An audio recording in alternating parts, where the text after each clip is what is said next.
Hey folks, excuse me, welcome back to week number 5. We're gonna take our usual tour and check out what's going on with helpful hints and tips and tricks. And we will start, of course, as usual, by looking at the syllabus.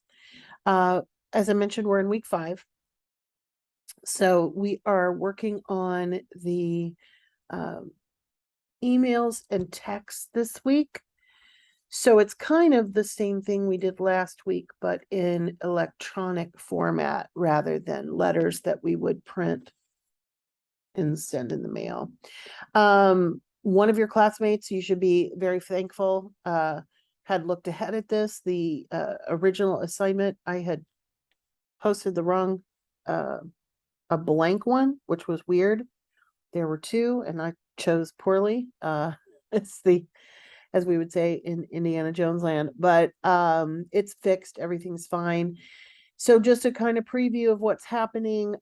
We are doing that this week and then next week. So that's kind of the end of the business writing for now. We are going to go back to resumes and cover letters and things like that towards the end of the class. But next week, we are starting hardcore with the technical documents. So that's where we are in time.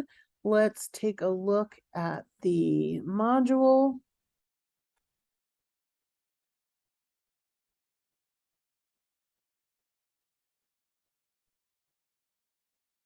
We are, I'm going to make these small. By the way, I don't remember for sure if I had shown you this, but one of the things that kind of drives me crazy about modules pages is that they take up so much room. So you can expand or shrink these at any time. I don't like to shrink them until I'm done. When I'm taking a class, I don't shrink them until, usually I don't even shrink them until I get grades back on that module, so that way I know that I have a proper reminder. But I find that helpful to make them shrink. You don't have to, you can scroll, but it's just a little bit easier. All right, so week 5, as I mentioned, let's go ahead and take a look at what the learning materials have.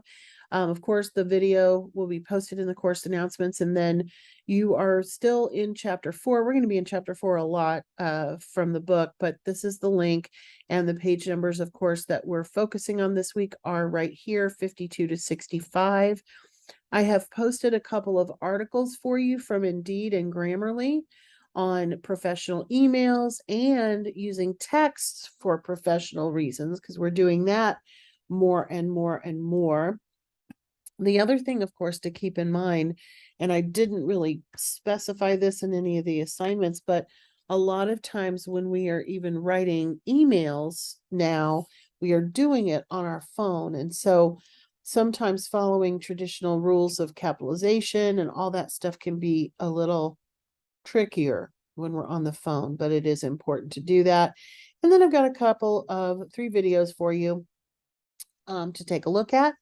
And then it will be time to do the assignments. So this week you have 2 assignments, not out of the ordinary. The first one is a discussion board on professional e-communications, and it just has some questions that you can use to get you thinking about it.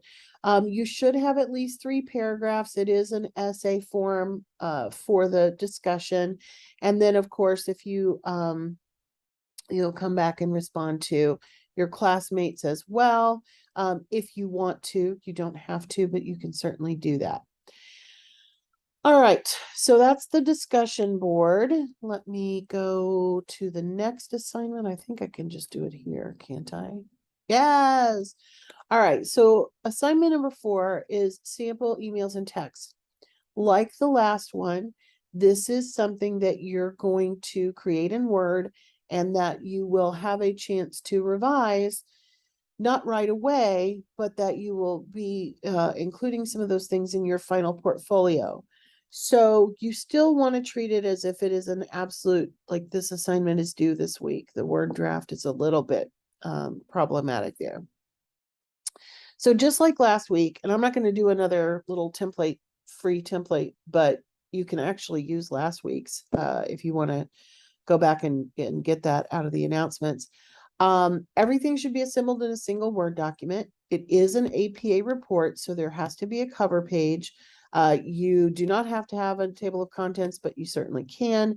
And then each of the pieces of the portfolio should be on separate pages. And of course, especially with this one, unless you've got like an email exchange going back and forth, most of them will not take up more than a page.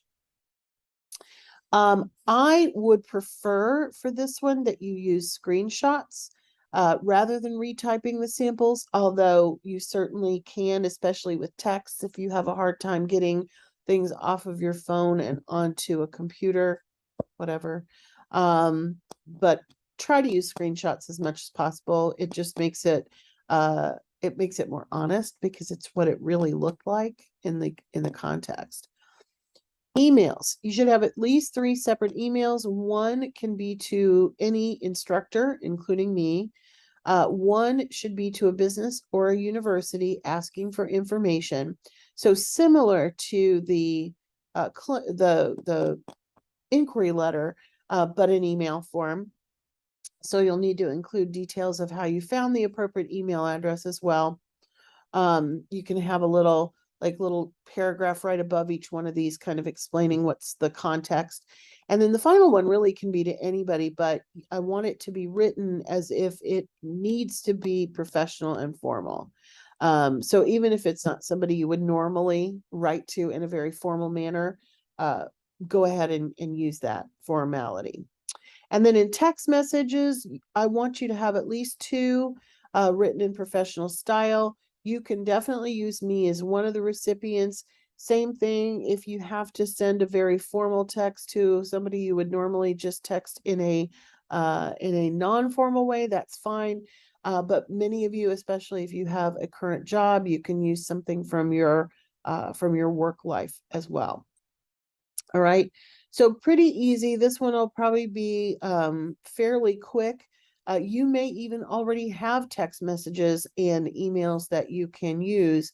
But remember, they do need to demonstrate professional language, capitalization, punctuation, all of those things. All right, so that's what's going on this week. And like I said, next week we will get into the technical documents, getting started with those. And I will be posting some new modules.